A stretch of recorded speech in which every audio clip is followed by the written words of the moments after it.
Good evening, YouTubers. Welcome back in to another week of Astros Recap. Your man here, David Artis, once again here to break things down for you.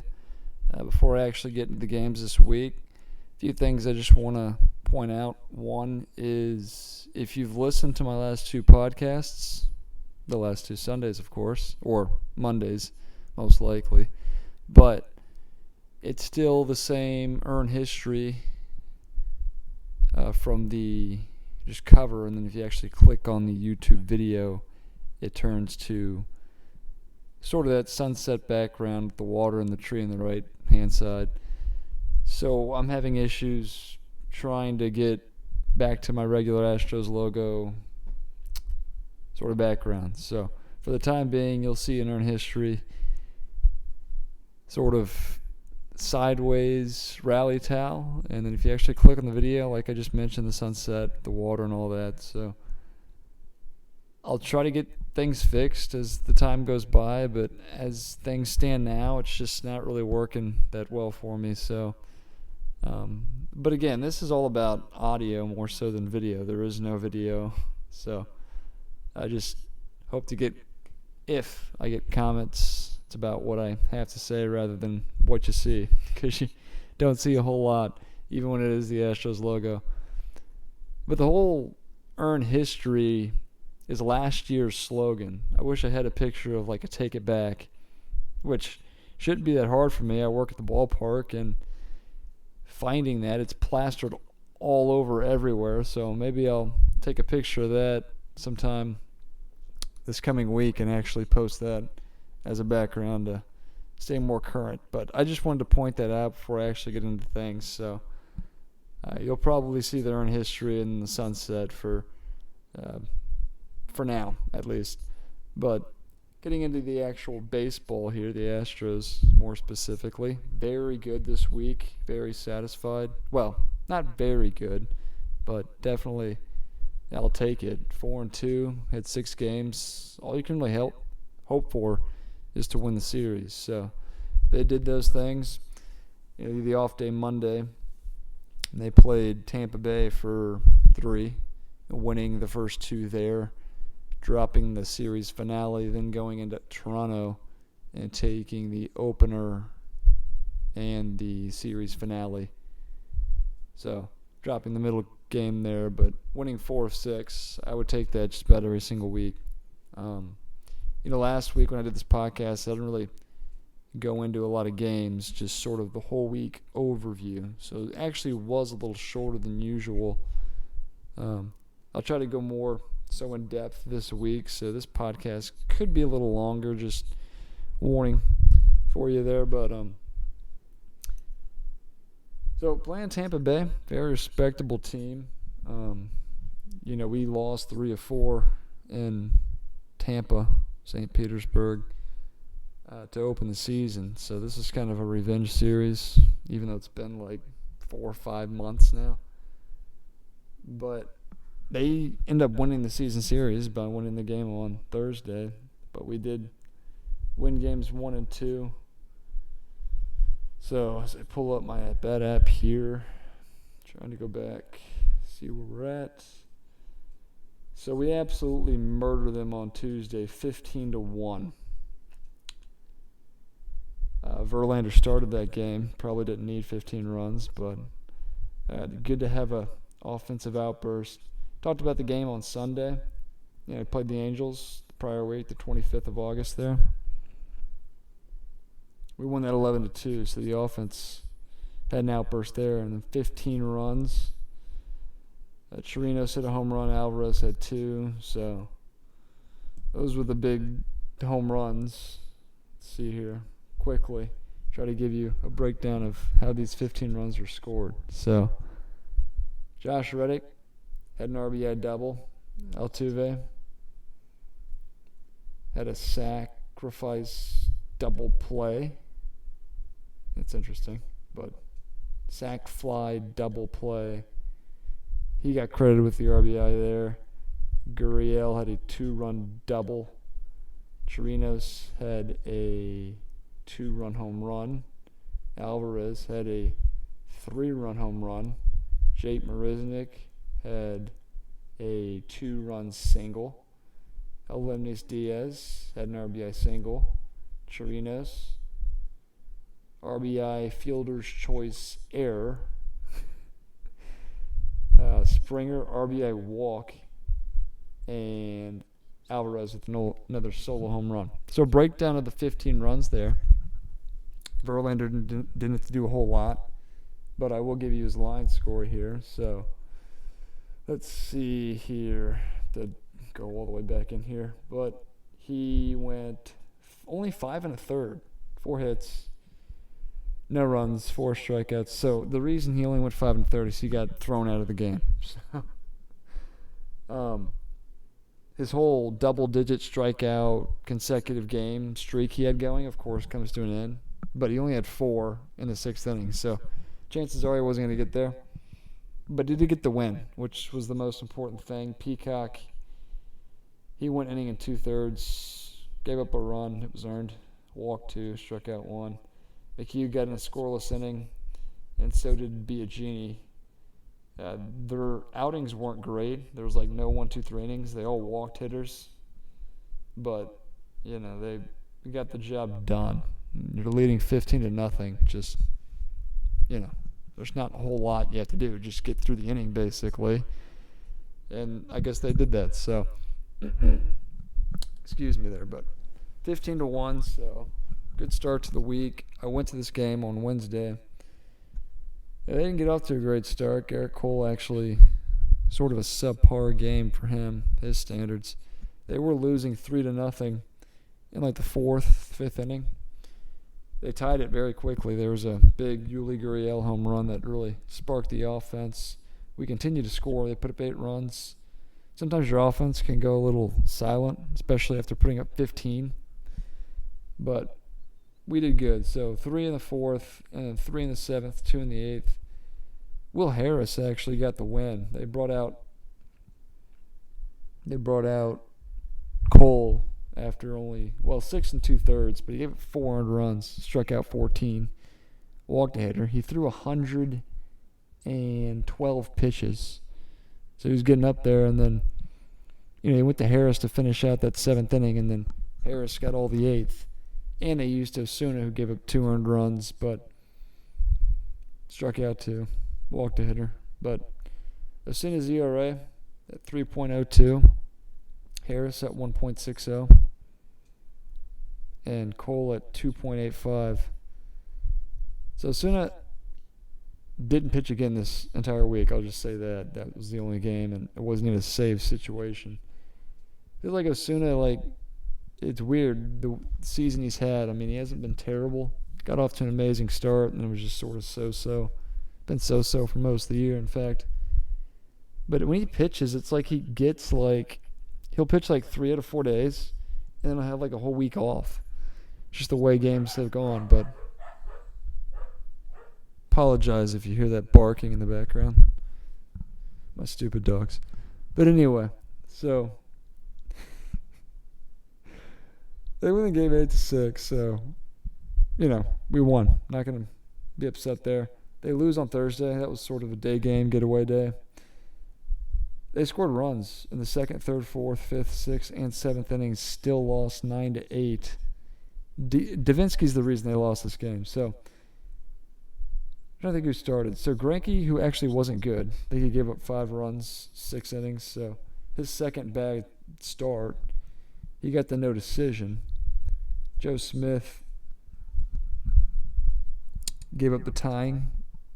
Well, he gave up the inherited runner to make it a full 5 earned runs Greinke gave up in the 5 2/3 inning he pitched.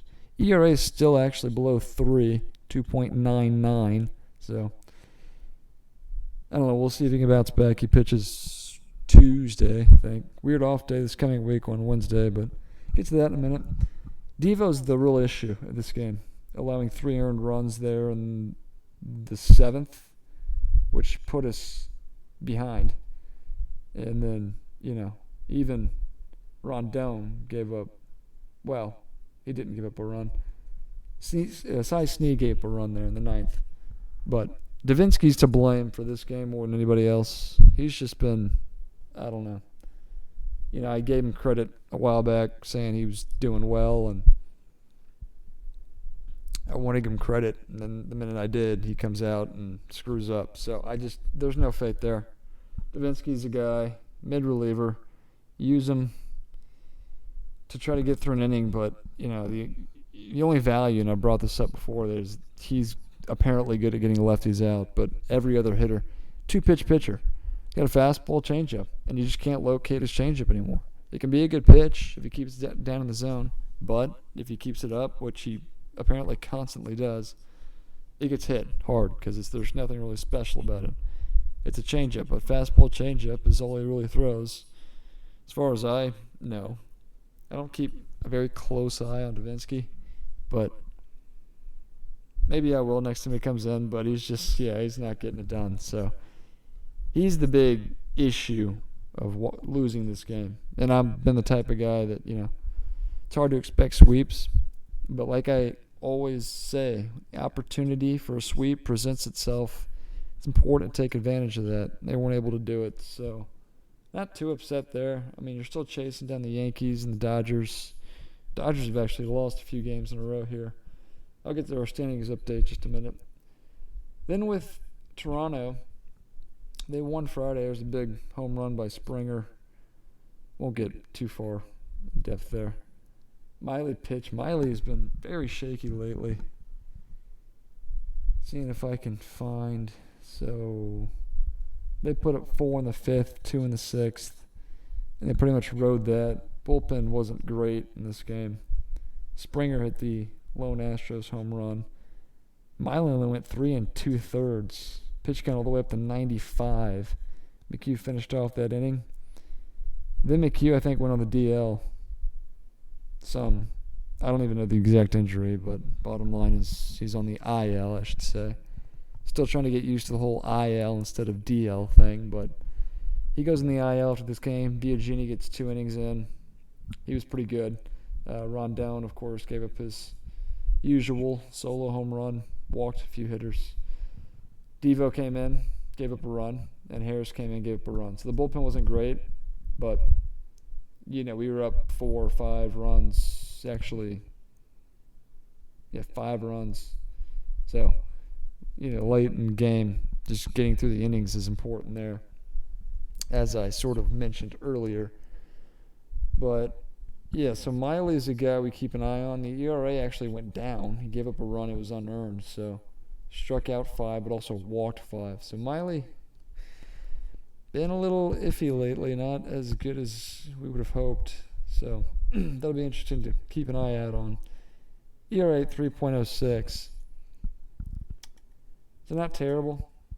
Quick ERA, so McHugh at 4.70. Yeah, he's not good anyway. He's basically in the same boat when it comes to Chris Davinsky in terms of just how good they are. But he's got an ERA at 4.70, McHugh that is, and Davinsky's at 5.34. So not good. Biagini 3.86, Rondon 3.81. Harris giving up the run went up to 1.74. So those were all the pitchers that pitched in Friday's game.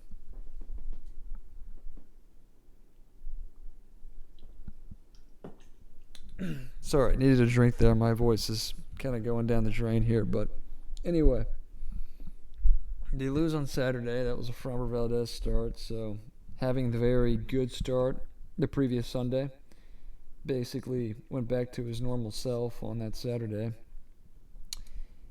We had opportunities all game, just couldn't push across runs, so we lost 6-4. They were up 5-1 at one point. We did close the gap. It's 5-3, then 6-3, 6-4. That was the final. But Valdez went 5 2/3, 9 hits, 6 runs, all of which were earned, 5 strikeouts, 3 walks, ERA 5.55. Hopefully that's the last start he makes.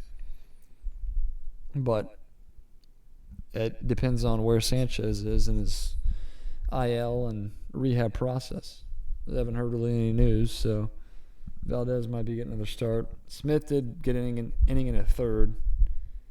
He gave up a run. No, I guess he didn't. I think he gave up an inherited run of Valdez. That sounds right. And Snead also got a scoreless inning, but felt like Toronto walked a lot of hitters, and we just, in big two-out spots, weren't really able to push him across, get him in. I know Gurriel had a big two-run double to close the gap a little bit, but other than that, it wasn't a good game for the Astros on Saturday there. Sunday, this was a very entertaining game. I mean, we threw a no-hitter. Well, Verlander threw a no-hitter, so that was pretty amazing. And the thing was, it was 0-0 through 8 innings. So, I mean, you're excited that he's got the no-hitter, but if we can't score, you can't win, and it's not going to matter a whole lot, right? But Abraham Toro had a huge 2-run home run in the top half of the ninth. Verlander finished it off. So, all year I've been saying that, Garrett Cole, I think, is going to have a lower ERA and win the Cy Young. I sort of backtracking now because Verlander goes out there every start and I mean, Verlander's numbers, he's 17-5 with a 2.56 ERA. I mean, that's better than everybody. But this was a very entertaining game, just mainly because of the no-hitter, which was the one that Sanchez threw earlier in the year. Just kind of so-so. Because he went 6 innings. And then you had, like a trio of Biagini, Harris, and Devo closing it out. So I was just kind of, the whole combined no-hitter just isn't as impressive as, a complete game like Verlander today. It was outstanding. Box score here. You went all 9 innings. No hits, no runs, of course, no earned runs. Walked 1, struck out 14. But ERA is the key here. Like I always say, biggest indicator, 2.56. Pretty awesome. Threw 120 pitches. Yeah, it sounds right. 120. So they do have an off day coming up on Wednesday. So they'll have a, extra day of rest. And he actually didn't throw that many pitches because, like I said earlier, he got tossed out of that game against the Tampa Bay Rays on Monday. Or Tuesday, that was. But anyway, so 4-2 week. Good things are going. I like I like where the team is offensively. I mean, we've had some duds offensively, but we're still waiting on Correa. Presley, as we mentioned last week, will be out, and he's just sort of had the surgery, and now it's just rehab, trying to get back to form here before the very end of the season. That'll be tough to get him back before the season actually ends, but we'll definitely have him by playoffs, most likely. Hopefully. So we're still just waiting there. Brad Peacock, guy that is now shut down, most likely, for the rest of the season. I mean, he did play a significant part in the playoffs 2017. I usually flash back to that season when it comes to players and players that get hurt and what impact they had, because, of course, that's your World Series year, so you're always going to go back to that. Correa was huge in that postseason. Peacock had some big moments. Presley, I think, is going to have to be there. Of course, him and Osuna weren't a part of the 2017 season, but Osuna's going to have to be better than what he's been. We have to get Presley back. It being September 1st, I didn't even announce date and time. I'll finish the show with that. But rosters expand because it's September 1st, so September call-ups. So we'll be having people join us. Josh James is finally back. That was a key piece in the bullpen, I think, will play a big role in close games right there with Harris and Osuna in the back end. It's the way I'd sort of construct that. Close one-run games, things like that. So we'll see. But James is finally back with the team. People will be rolling in as we speak. Some of the people that have been up here, Cianel Perez, for instance, left-handed reliever. There'll be some more position players. I can't come up with all the names off the top of my head. I'll probably get more into that next week when these people actually get some playing time and I just realize them. But I don't know why. But Cionel Perez was one guy I thought off the top of my head. So anyway, as I look at this, I went all the way up to the 2020 season. So now I'm back here. Tomorrow's holiday, Labor Day, so they play a 3 o'clock game. They play 2 with, let's see here, Milwaukee. Yeah, 2 with, okay, where am I at here? Sorry, but my bad app isn't working here. So 2 with Milwaukee on Monday and Tuesday. Weird off day Wednesday. And they come back home 4 against Seattle. So 6-game week. 2-4. Gonna hope for 4-2. Can't complain if they do that. But the record right now at 89-49. Very good. They're up in their division, 10 games. So Oakland lost to New York, which is a disappointment because we're not worried about Oakland. I mean, we're worried more about getting the best record. So we're only a game back of New York, and all we have to do is catch them, be tied with them. We won the season series, so if we tie them and we go into the playoffs, we'll have home field throughout the entire American League, at least. And then the Dodgers, who finally won today, but they're 89-50. So we're a half game ahead of them. So it's probably be back and forth for most of the year. I don't necessarily know what schedules look like. I know ours isn't that tough. The Yankees have a tougher one, but we'll see how things sort of go. We got sort of Cleveland, Tampa Bay, and Oakland battling it out for the wild card spots. Of course, the Twins are going to win their division as they've opened it back up to 5.5. Cleveland's sort of falling a little bit. Lost 3 in a row there as I look at the standings. And then the NL is not really important to talk about until the playoffs actually start. So, sort of my recap, trying to thank injuries. Alimnes Diaz is back, so that's nice. I think Miles Straw will, even if he's down, he'll be up with the call-ups here. Trying to think who else. Jack Mayfield, maybe. If Abraham Toro now. Miles Straw is another outfielder. Trying to think, but Kyle Tucker, I would definitely open to that because I'd like to see him get some playing time. Let's see. Raymond Gudwan, who had some issue with Dean Dietz, AAA. I don't know. Gudwan's another lefty that just I have no faith in, and I don't think anybody does. He can't throw strikes, so. But he had some big issues, so he's like suspended, or I have no idea what it is right now. Forrest Whitley might get a chance, although I think he's still in Double-A, so I don't know if you can call them up, but you call up a bunch of Triple-A guys, so. But yeah, so like I said, I can't give you a full grasp of who's. There's gonna be a lot of players rolling in game to game here as the games go by, so. Your rosters expand basically to 40. Is it 40 people? 25-man roster, but 15 seems like kind of a lot. So, but they definitely expand as the season ends for the Round Rock Express. So, our AAA affiliate, just in case you were unaware. But yeah, I'll wrap things up there. There's not a whole lot more to talk about. So, coming up on 25 minutes. Like I said, I like our offense, the pitchers. So. Quick ERA. I said I was going to finish up here, but I want to give you a quick ERA. So Verlander at 2.56. Garrett Cole's at 2.85.